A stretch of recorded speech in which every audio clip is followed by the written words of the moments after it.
Good morning, dear brother and sister. I need to ask you something, and I need you to answer it honestly, even if it hurts a little. When you look back over your life, do you see years that feel lost? Time you can't get back? Seasons where you were there physically, but spiritually, emotionally, you were somewhere else entirely? Maybe it was years spent chasing things that didn't satisfy. Maybe it was relationships that broke you, bad decisions that cost you more than you expected. Seasons where you knew what was right but chose what was easy. Months, maybe years, where God was calling and you kept putting him off, saying later, saying soon, saying I will, just not yet, and now you're here, carrying the weight of what's behind you, looking at what could have been and wondering if it's too late. Dear brother, dear sister, it's not, but we have to be real about where we've been before we can step into where God wants to take us. So let me say this gently but clearly, God is not afraid of your past. He's not surprised by your failures. He's not keeping a record of wasted time so he can hold it over you forever. But he does want you to stop pretending those years didn't happen. Stop minimizing them. Stop excusing them. And stop believing the lie that because you lost time, you've lost your future. Before we pray, let's first take a quiet moment to listen to God's word. There's a story in the book of Joel that wrecks me every time I come back to it. The people of Israel had been devastated. Locusts came and destroyed everything, crops, vineyards, hope. Years of work, just gone. And in the middle of that devastation, God speaks through the prophet and says something extraordinary. I will restore to you the years that the swarming locust has eaten. Not I'll give you some new years. Not I'll help you forget the old ones.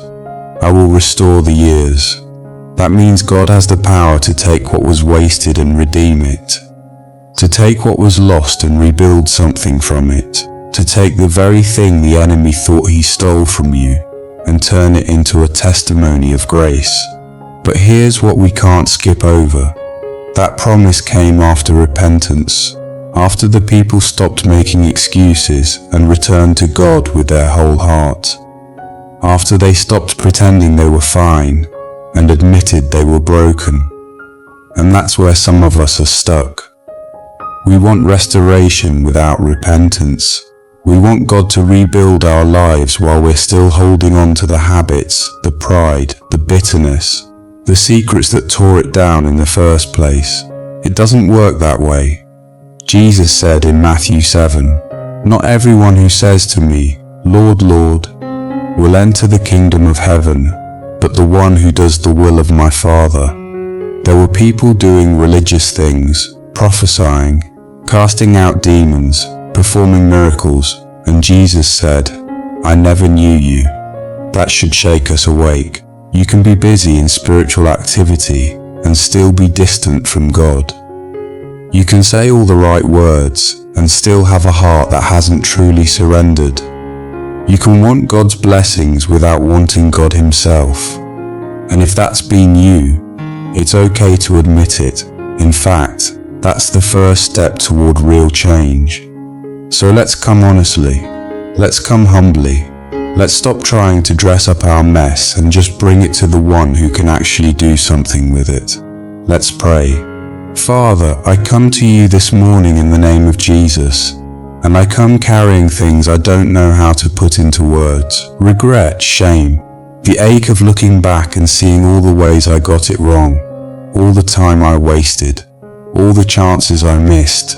God, I've lost years, not because life was hard, though it was, not because I didn't have opportunities, I did. I lost them because I chose poorly. I lost them because I was distracted, because I was stubborn, because I thought I knew better than you. I chased things that didn't last. I invested in people who weren't going where you were leading. I gave my energy to building something that looked good on the outside, but had no foundation. And when it all fell apart, I blamed everything. and everyone except the person I needed to look at most, myself. Lord, forgive me. Forgive me for the years I spent running from you, for the seasons I knew you were calling me back and I kept saying, not yet, I'm not ready, I'll come when I'm better. As if you were waiting for me to clean myself up before I came to the only one who could actually make me clean. Forgive me for living like my decisions didn't matter, like sin was just a mistake with no consequences, like grace was a license to keep doing what I wanted and still expect your blessing. That's not how it works, and I know that now. God, I also need to confess the quiet ways I wasted time, not just the big, obvious mistakes, but the slow drift. The mornings I woke up and immediately reached for my phone instead of reaching for you. The nights I stayed up scrolling, comparing my life to someone else's filtered version, feeding envy and discontent until I couldn't even pray without feeling empty. I've spent hours, no days, probably weeks if I'm honest, just distracted, numb, avoiding the very presence that could have healed me. And I'm tired of it, Lord. I'm tired of looking back with regret. I'm tired of feeling like I'm always starting over. I'm tired of the shame that whispers, you've already blown it, what's the point? But that's not your voice, is it? Your voice says, come. Your voice says, return to me with all your heart. Your voice says, I will restore. So here I am. Broken, yes. Ashamed, yes. But here, and Father, I'm asking you, please restore my lost years. I know I can't go back and redo them. I know I can't erase the consequences of my choices.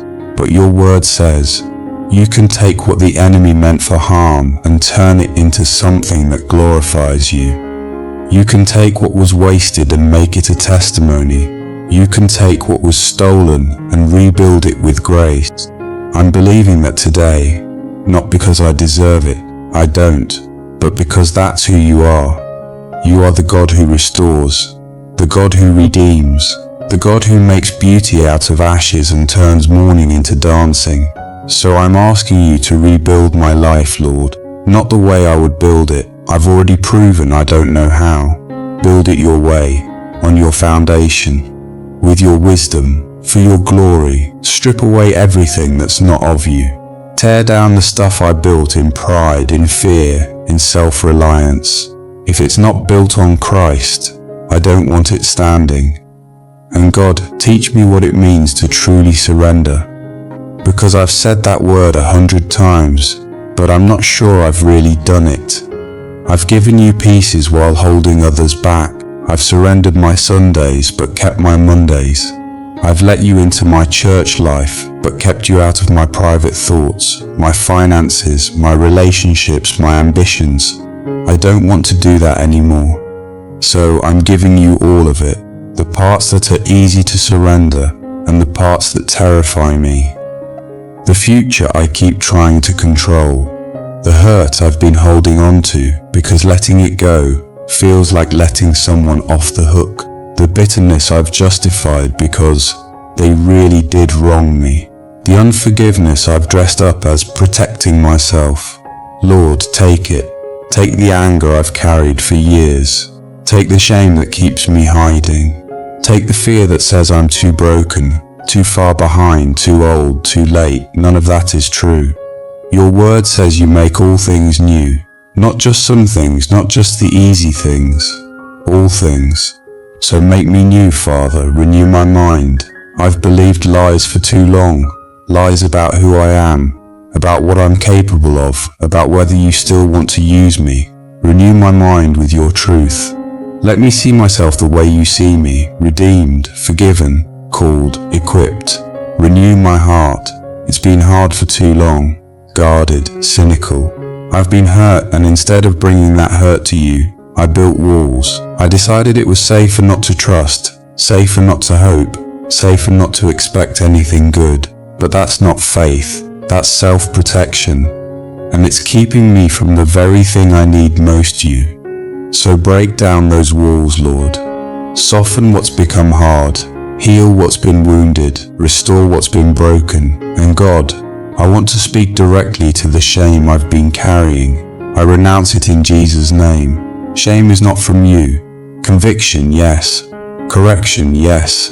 But shame, that heavy, suffocating voice that says I'm too far gone, that I've ruined everything, that I should just give up, that's the enemy. And I will not agree with him anymore. I am not defined by my worst moments.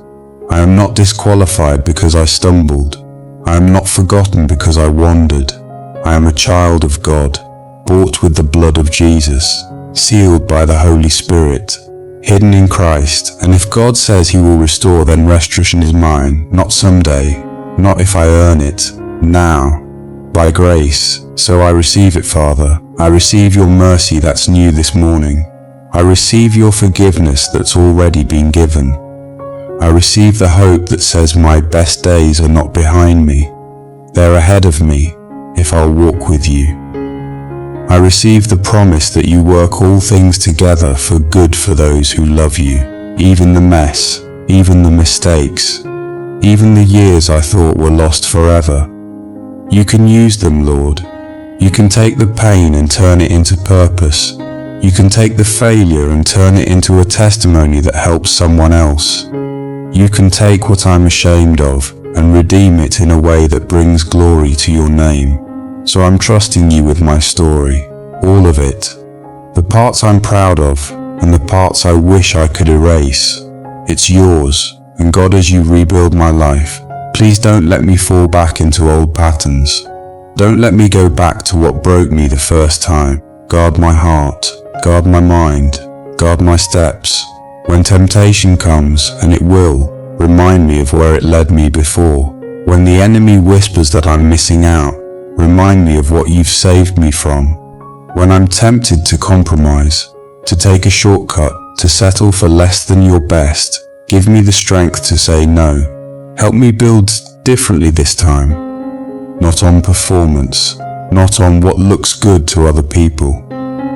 Build my life on you, on your word, on obedience, on surrender, on daily moment by moment dependence. And Lord, I ask for wisdom. I've made decisions without you before and it cost me. So I'm asking, teach me to seek you first, in the small decisions and the big ones, in the opportunities that seem exciting and the ones that seem scary. Don't let me move ahead of you. Don't let me lag behind. Lead me and help me follow. Rebuild my relationships, Father. The ones I damaged with my words, my selfishness, my pride. Where there's been hurt, bring healing. Where there's been distance, bring reconciliation. And where a relationship was never meant to continue, give me the grace to release it without bitterness. Rebuild my purpose. I felt aimless for so long, like I'm just going through the motions. Show me what you've called me to, not what impresses people, not what makes me feel important, what you've actually called me to. And then give me the courage to walk in it, even if it's small, even if it's quiet, even if nobody applauds. Rebuild my faith, Lord. I've been going through the motions spiritually. I've said the prayers, shown up to the services, posted the verses. But my heart's been far from you. I don't want that anymore. I want real faith. The kind that costs something. The kind that changes how I live, not just how I sound. The kind that makes me different on a Tuesday afternoon when nobody's watching. Jesus, make my faith honest. Make it real. And God, restore my joy. I've been so weighed down for so long that I've forgotten what it feels like to be light, to laugh without guilt, to hope without fear, to rest without anxiety. Restore the joy of my salvation. Not happiness that depends on circumstances, but deep, unshakable joy that comes from knowing you, from being loved by you, from walking with you. Let that joy be my strength today and every day forward. Father, I thank you. Thank you for not giving up on me when I gave up on myself. Thank you for being patient when I was stubborn. Thank you for pursuing me when I was running. Thank you for the cross that made all of this possible. I don't take it lightly. I don't take you lightly. So I'm surrendering again. fully, completely. No more half-hearted commitments. No more 1 foot in and 1 foot out. I'm all in, Lord. Restore my lost years, rebuild my life with grace, and use what's left of my time here to bring you glory. I trust you. I believe you. I'm yours. In the mighty name of Jesus Christ, I pray, Amen. You are not alone in this journey. If you want to walk closer, you can join our prayer family and be part of these prayers every day.